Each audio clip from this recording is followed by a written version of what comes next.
ये शक्ति, चाकू टेक्निक, किस्मत बदलने वाले काले अघोर चाकू क्लैन से प्राप्त अंतर्दृष्टि की तरह भाग्य से भरी हुई थी। वे भुवनेश्वर के चारों ओर चक्कर लगाते थे, उसकी साधना को बढ़ाते थे, जो पहले से ही दक्ष रैंक के शिखर पर था, जिससे वह और भी मजबूत हो गया। साधना अवरोध किसी भी क्षण टूटने के लिए तैयार लग रहा था। यदि ओरिजिन योद्धाओं के लिए साधना बाधाओं की तुलना पत्थर के द्वारों से की जाती है, तो ये स्वर्ग की दिव्य ऊर्जाएं उनके विरुद्ध प्रहार करने वाले हथौड़ों के समान हैं। यद्यपि व्यक्तिगत रूप से कमजोर, समय और मात्रा के साथ उनका संचय अंततः बाधाओं को भेद सकता है, जिससे एक अप्रत्याशित शक्ति प्राप्त होती है। मुझे गोली दे रहे हैं, जिससे उसकी ताकत बढ़ जाती है। यह किस तरह की साधना पद्धति है? विपिन ने आश्चर्य से आंखें झपकाईं। यह स्पष्ट था कि तूफान की आत्मा को बढ़ाने वाली गोलियां देने की उत्सुकता उनके अच्छे रिश्ते के कारण नहीं थी। इसके बजाय यह स्पष्ट रूप से इसलिए था क्योंकि ऐसा करने से तूफान को ही लाभ होता। एक विचार के साथ विपिन ने स्वर्ग की दिव्य ऊर्जा की एक किरण को अवशोषित कर लिया।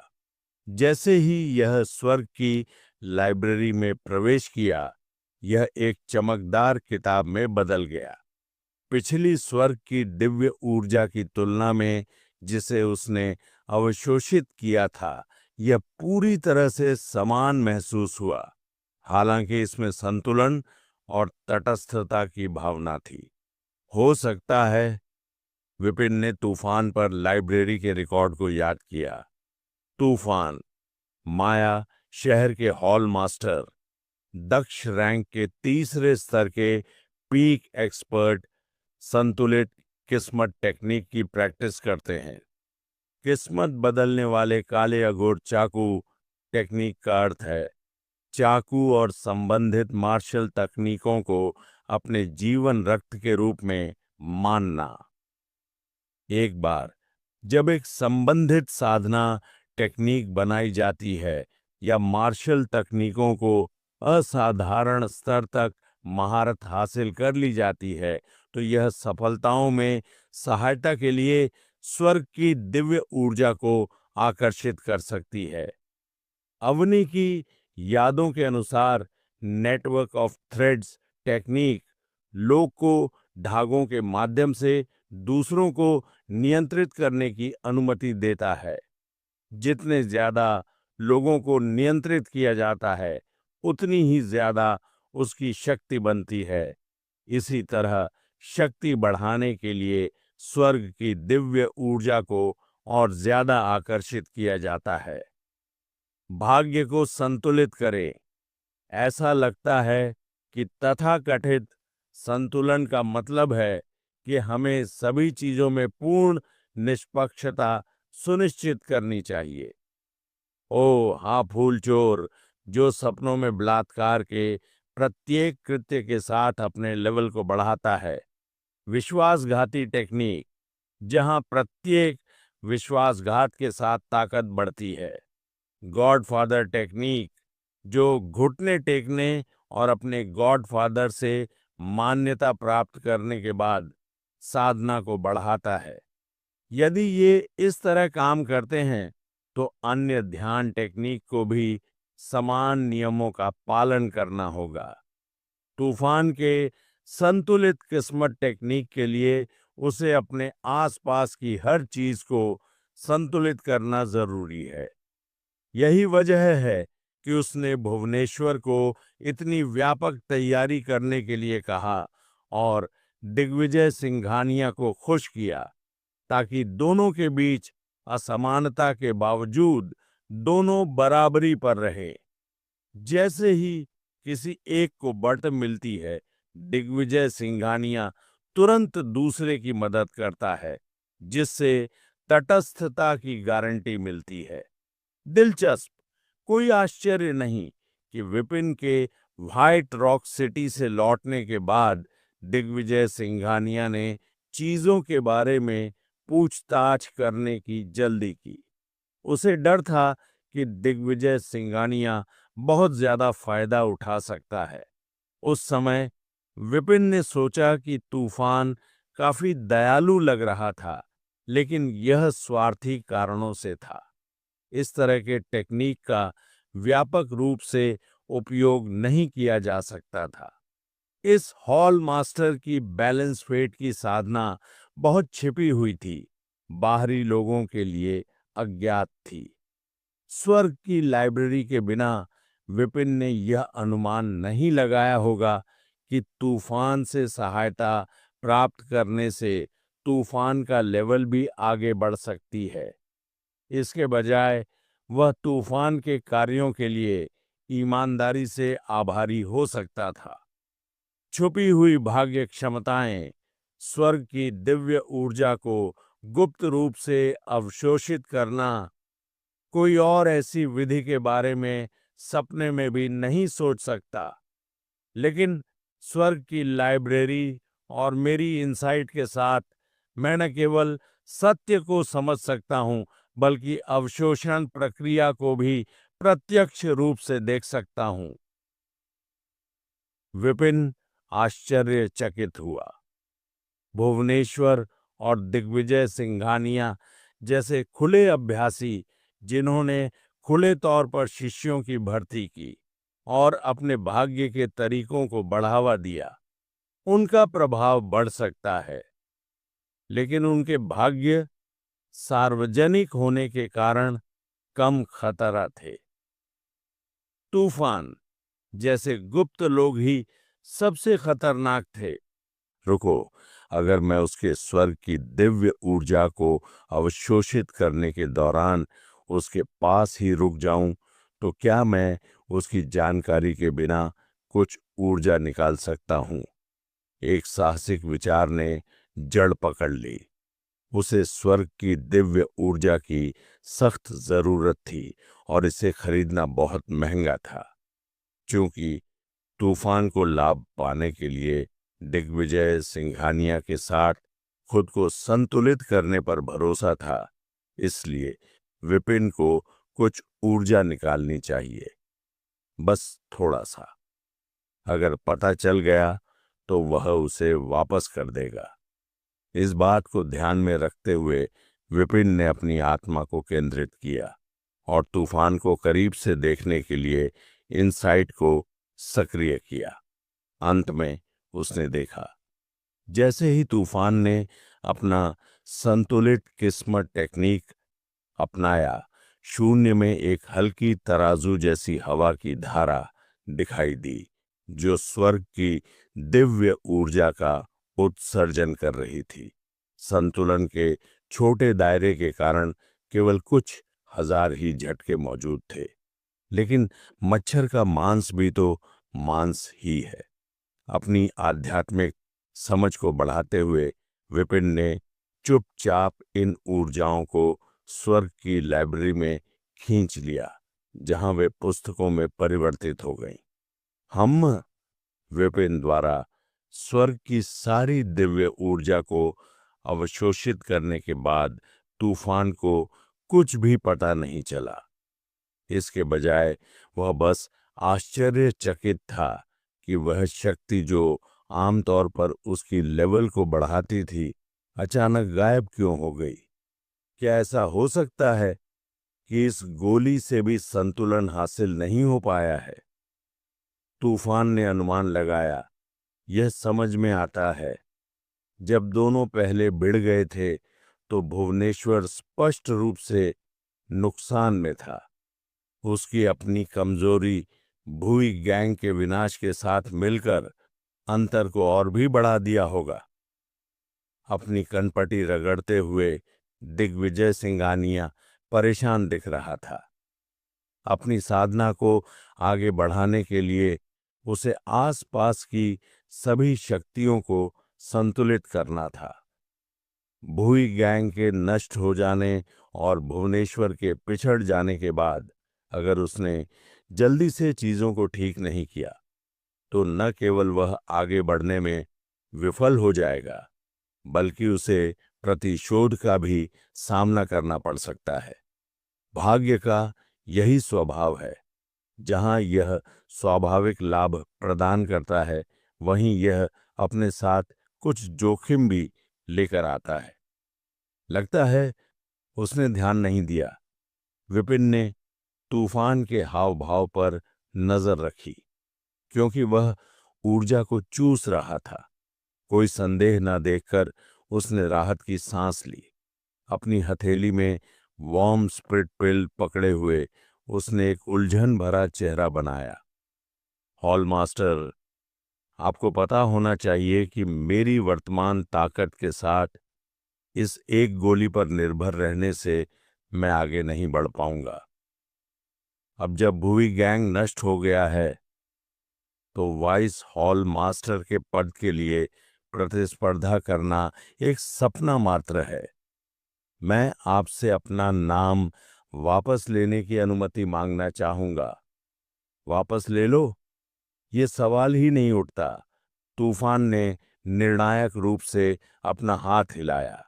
तूफान की प्रतिक्रिया से विपिन को पता चल गया कि उसका अनुमान सही था। फिर भी उसने उलझन का नाटक करते हुए पूछा, क्यों नहीं?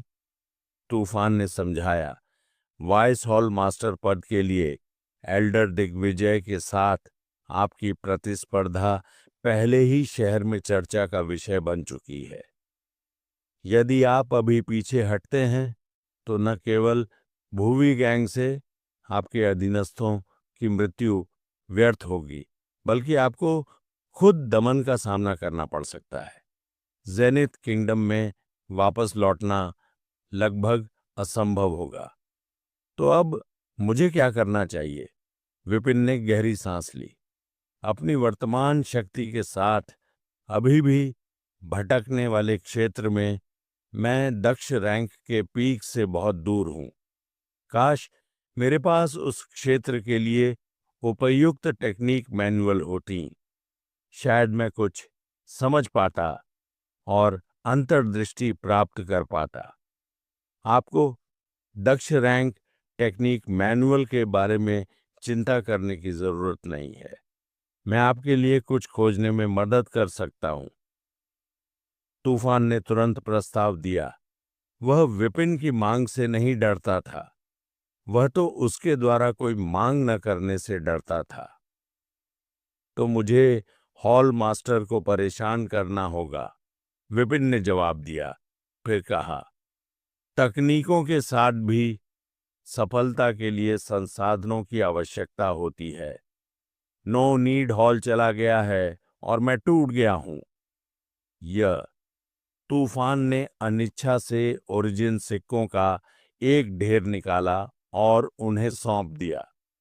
यहां कुछ मिलियन सिक्के हैं, अभी इनका इस्तेमाल करो। याद रखो, मुझे तुमसे वाइस हॉल मास्टर बनने की बहुत उम्मीद है।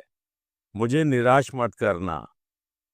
धन्यवाद हॉल मास्टर, आप बहुत दयालु हैं। विपिन ने दिखावा किया, लेकिन अंदर से वह स्वर्ग के मास्टर्स के बारे में जिज्ञासा से भरा हुआ था।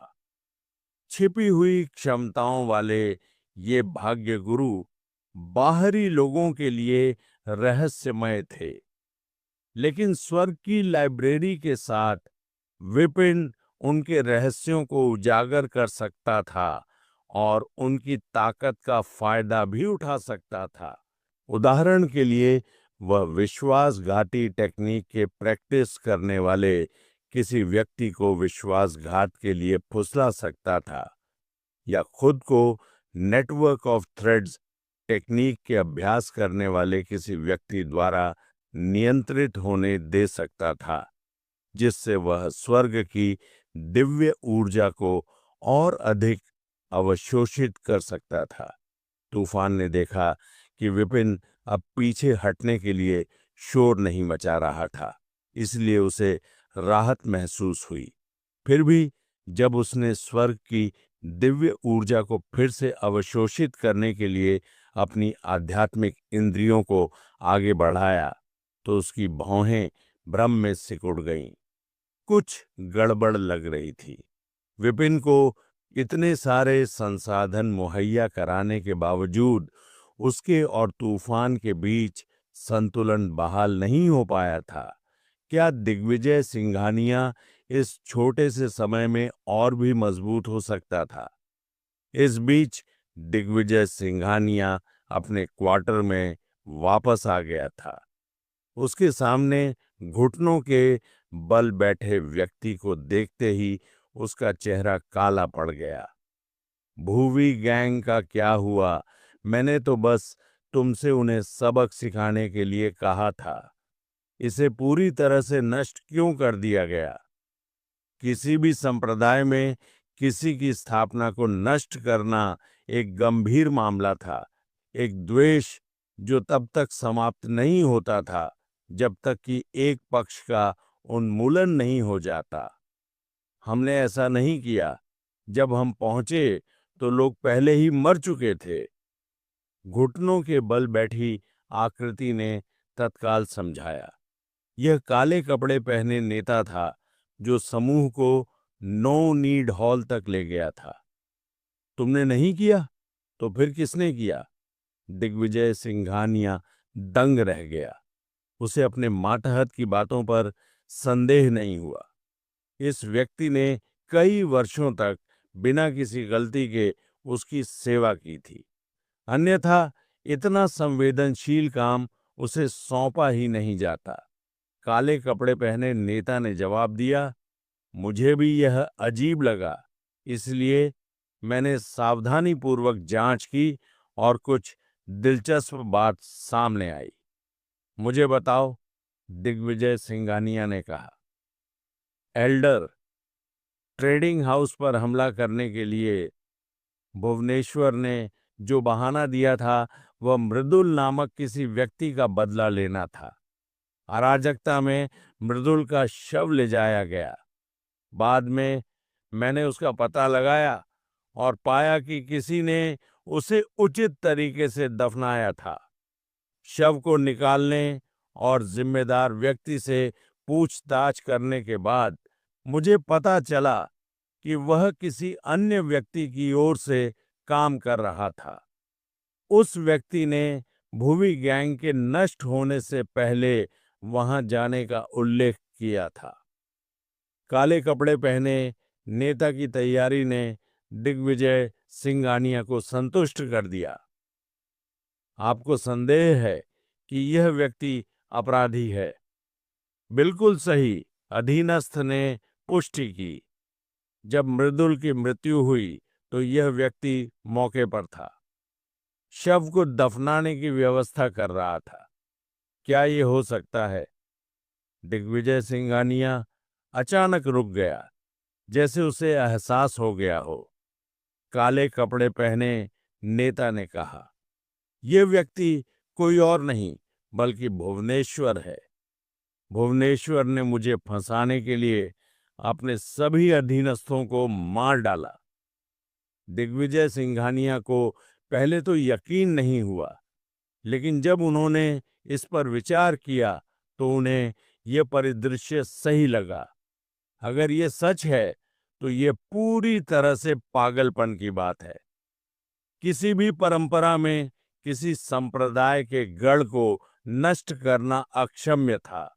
अगर भुवनेश्वर का उद्देश्य उसे बर्बाद करना था तो यह सुलह के लिए कोई जगह न होने देने का एक प्रभावी तरीका था। अगर वह मुझे मारना चाहता है तो मैं पहले हमला करूंगा। दिग्विजय सिंघानिया की आंखें ठंडी चमक से भर गईं। उनके पिछले आदान प्रदान को देखते हुए उसने पहले ही यह अनुमान लगा लिया था कि भुवनेश्वर की ताकत उससे कम है। आगे बढ़ने के अवसर के साथ वह इस बढ़त को निश्चित बना सकता था। आधा बैंगनी बांस अमृत सफलता की गारंटी नहीं दे सकता है, लेकिन अगर मैं किसी अधिक शक्तिशाली व्यक्ति पर नियंत्रण भी हासिल कर लेता हूं उसकी नजर काले कपड़े पहने नेता पर पड़ी।